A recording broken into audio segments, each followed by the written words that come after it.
Pessoal, nesse vídeo eu vou falar sobre escala de sonoridade e estrutura da sílaba. Continuando falando um pouco sobre sílaba. Na disciplina anterior de fonetifonologia, mostrei para vocês uma descrição que ainda foi feita pelo Maurice Gammond, foneticista francês, 1933, acho que o trabalho dele. Ele falava de nível de abertura, classificava todos os sons da fala a partir de um nível de abertura, de abrimento da cavidade bucal. Mais ou menos a mesma coisa fez dois linguistas, em 1995, Clemens e Hum, num artigo que foi muito conhecido depois, em que ele falava de escala de sonoridade dos elementos da sílaba.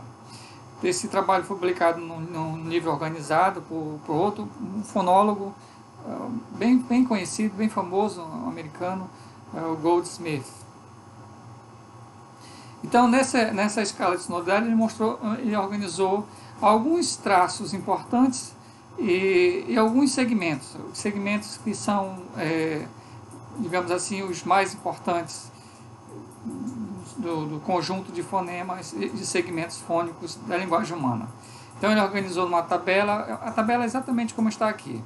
Organizou os traços sonantes, proximantes, vocoides, e aqui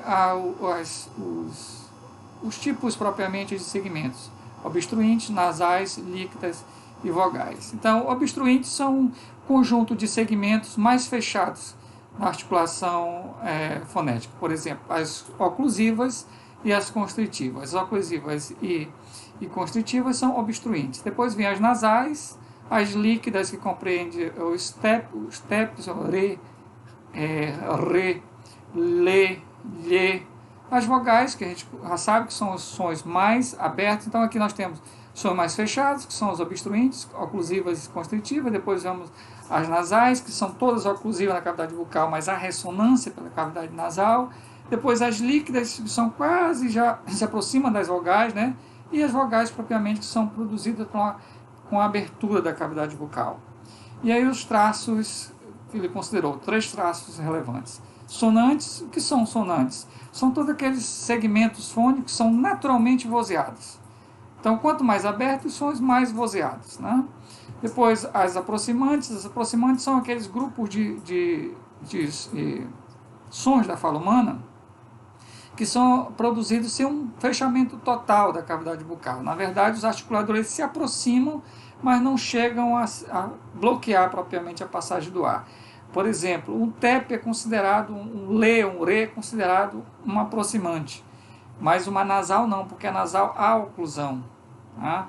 As vogais, por exemplo, são aproximantes também, porque não há, os articuladores só se aproximam. Por exemplo, para articular o I, veja a diferença do I para o A. A, bem distante, o I já mais fechado, A, I. Os articuladores se aproximam, se distanciam, mas não há um bloqueio. Esses sons são chamados de aproximantes, são sons mais abertos também. E depois o traço de vocoide, ou seja, são próprios de vogais. Lembra o conceito de vocoide? É um termo para vogal, um termo da fonética. Vogais é um termo mais da fonologia, tem a ver propriamente mais com uma análise que observa o comportamento do segmento na estrutura silábica. Ele considerou esses traços aqui e essas classes de sons aqui. Ele observou, então, atribuindo o traço, o sinal mais ou menos, né, como é feito na fonologia de traço. Então, nós temos as obstruintes, são menos sonantes, porque há obstruintes que são sonoras ou outras que são surdas. Por exemplo, C é surdo, Z é sonoro. Elas não são naturalmente vozeadas, então são menos sonantes.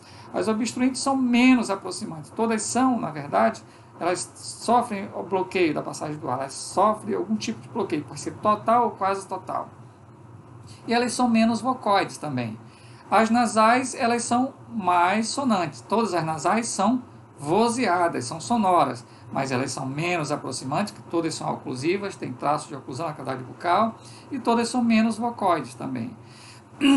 As líquidas As líquidas são mais sonantes, todas são sonoras, são mais aproximantes, elas não têm traço de oclusão, como tem as obstruentes e as nasais, e elas são menos vocóides, elas não são vogais, elas não são núcleos, sílabas só em casos excepcionais, elas não são vogais. As vogais são mais sonantes, todas são vozeadas, são mais aproximantes e são mais vocóides.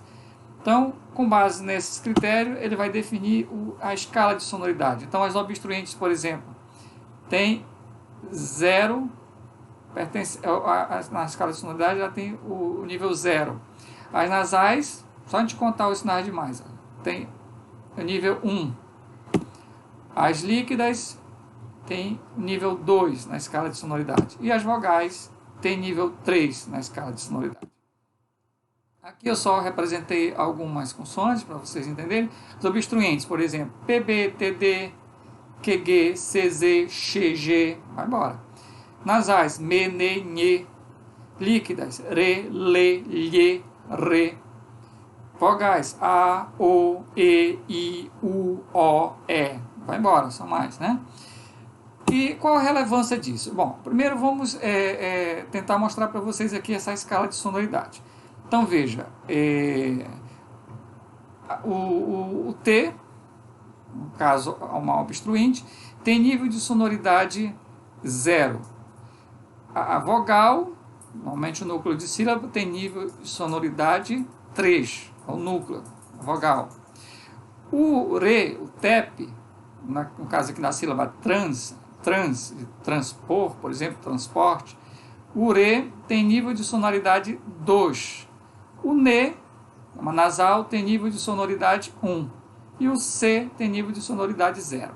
Então veja, lembra que eu representei lá naquele outro vídeo, o nível, a margem esquerda tem a ascendência do pico de intensidade, da intensidade da sílaba. Então vamos do 0 para o 3. Chega no ponto máximo, vai do 3 então para o mínimo, para o 0. Então veja, esse são tipos de sílabas possíveis nas línguas do mundo. Então sempre que nós tivermos ataque ramificado, eles vão sempre seguir, o ataque vai sempre seguir essa ordem. O elemento mais sonoro vai ficar mais próximo do núcleo. Então o elemento mais sonoro do T e do RE é o RE. Então vai sempre ficar mais próximo do núcleo. Na margem direita, que é a margem da coda, a margem pós-vocálica, nós vamos ter um nível descendente de sonoridade. Nós saímos do 3 e vamos para o 0. Então, aqui, o elemento que vai estar mais próximo do núcleo, mais sonoro também, mais distante, menos sonoro.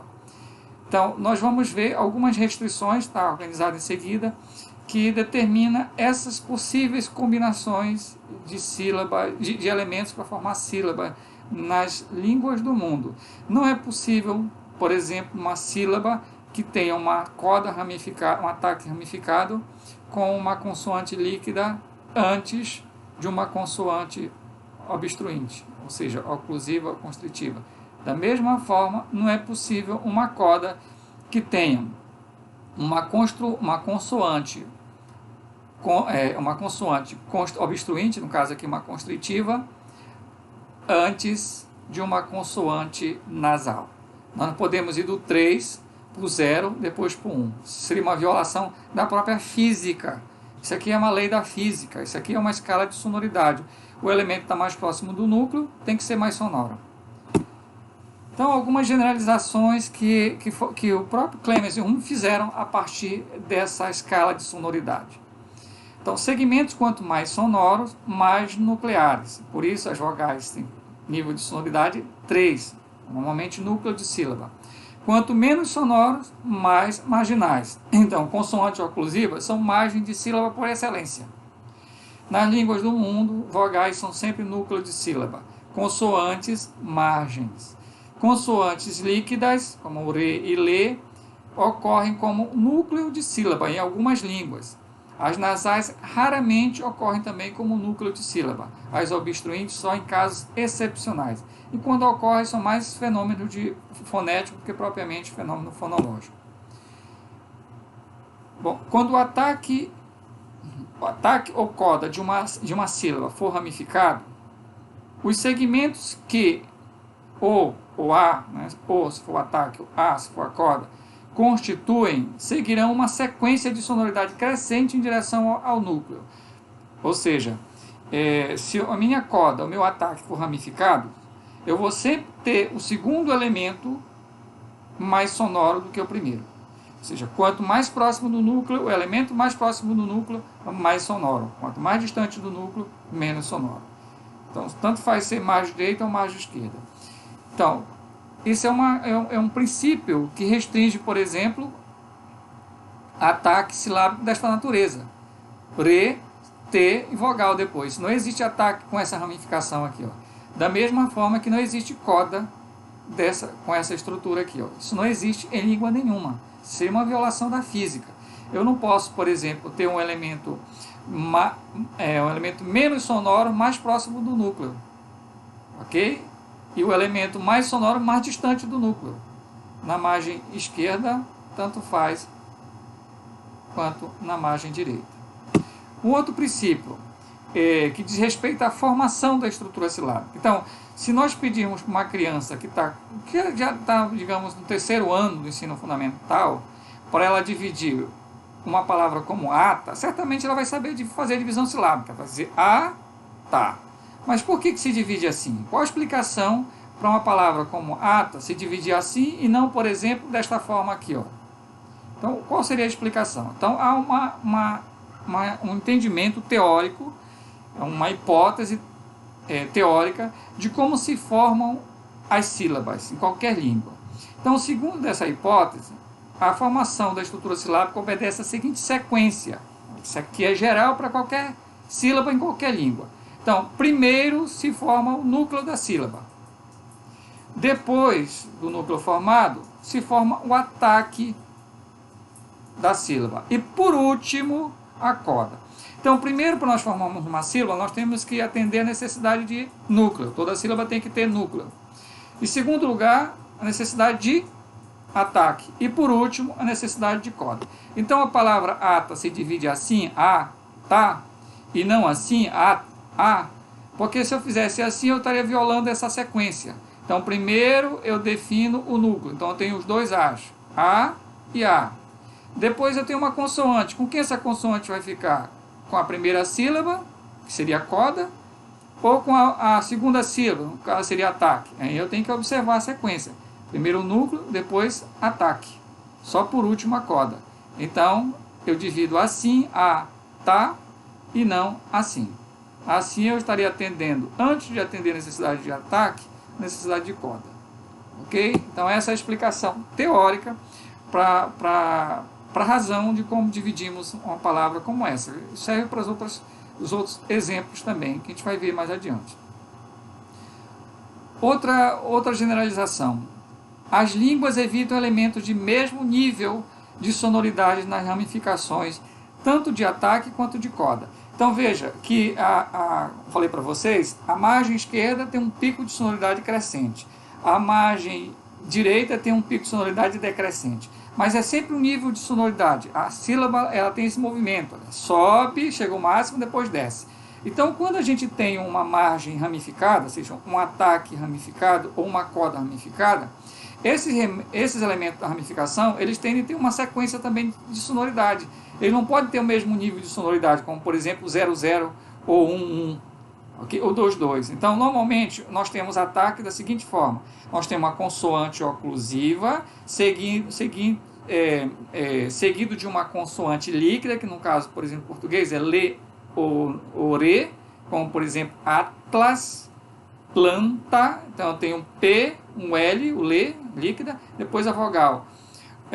Ou então um R, por exemplo, trabalho. Tem um T, tem o re, depois a vogal. Eu tenho o T, que é sonoridade 0, depois eu tenho o re, que é sonoridade 2, na escala de sonoridade, e por último eu tenho a vogal, que é o núcleo de sonoridade 3. Quando se trata da coda, tem que também ter um nível de sonoridade hierarquizado. Então, por exemplo, em transporte, eu tenho o A, que é o núcleo, depois eu tenho a nasal, que é a sonoridade 1, e depois eu tenho o C, que é a sonoridade 0. Então vai do 3 para o 1 para o 0. Há uma sequência hierárquica aí. Então, as línguas evitam, por exemplo, segmentos que têm o mesmo nível de sonoridade, tanto na coda quanto no ataque. Isso se chama também de platô. Então, veja, eu divido a palavra pasta assim, pas, tá? E não assim, ó, past, a. Porque, veja, aqui no ataque, aqui na coda, aqui eu tenho duas violações. Primeiro, eu estaria atendendo a necessidade de coda antes de atender a necessidade de ataque. Mas tem outra violação também. Eu tenho dois elementos do mesmo nível de sonoridade. Eu tenho o C, que tem nível de sonoridade 0, que é uma obstruinte, uma constritiva, e tem o T, que também tem o nível de sonoridade 0, que é uma oclusiva, também é uma obstruinte. Então eu teria uma coda ramificada aqui, que tem mesmo nível de sonoridade. As línguas evitam isso. Então, evitaria também isso aqui, olha, pá, está, está. Isso também evita, porque eu teria um ataque com dois elementos do mesmo nível de sonoridade, ok? Isso as línguas também evitam. É um pequeno exercício aqui para vocês tentarem resolver. Então, veja, tentem explicar com relação à divisão silábica por que mesa, mas não mes-a. Por que campo, mas não campo? Por que campo, mas não campo? Ok? Por que costa, mas não costa? Aí você já tem a resposta. Por que transporte, mas não transporte? Então, tá explicar por quê. Existem restrições que são válidas para todas as línguas. Essas restrições são válidas para todas as línguas. Que eu mostrei são válidas para todas as línguas. Há algumas restrições que são válidas apenas para línguas particulares. Por exemplo, em português eu posso dividir a palavra lebre da seguinte forma: le, tracinho, bri.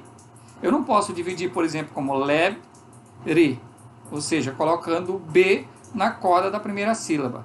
Mas isso não tem nada a ver com uma restrição de caráter universal. Na sequência, por exemplo, formação de sílaba, porque eu tenho núcleo, eu tenho ataque e tenho as codas, sem nenhum problema. A questão aí que eu não posso fazer divisão da palavra lebre como lebre tem a ver com a própria fonologia do português. O português não aceita consoante oclusiva em coda silábica. Então, esse B sozinho aí não pode ocorrer. Então, eu faço lé, tracinho, bre. Aí eu tenho um ataque perfeito. Veja, eu tenho uma oclusiva, B. Eu tenho uma líquida, re, que tem nível de sonoridade 2, e depois tem o núcleo, re. Então eu tenho uma coda que vai, um ataque que vai de 0 para 2 para 3. Perfeito. Esse é um ataque mais regular. Ok? Bom, aqui as orientações de leitura para isso. Tem esses assuntos que nós estamos vendo sobre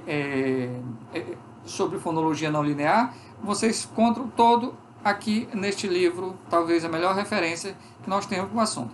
Tem esse outro livro aqui, eu não tirei nenhuma cópia para vocês, que é o livro do professor Luiz Carlos Cagliari, que é sobre análise fonológica. Também tem assunto sobre o que nós estamos tratando neste livro, mas talvez vocês não precisem nem recorrer agora. O que tem aqui já é mais do que suficiente. Aliás, nem tudo que tem aqui vocês têm que bater cabeça. Tem alguns assuntos aqui que já são mais sofisticados, que não precisam são necessários para essa disciplina. Ok? Encerro por aqui, depois retorno com outro vídeo. Até mais.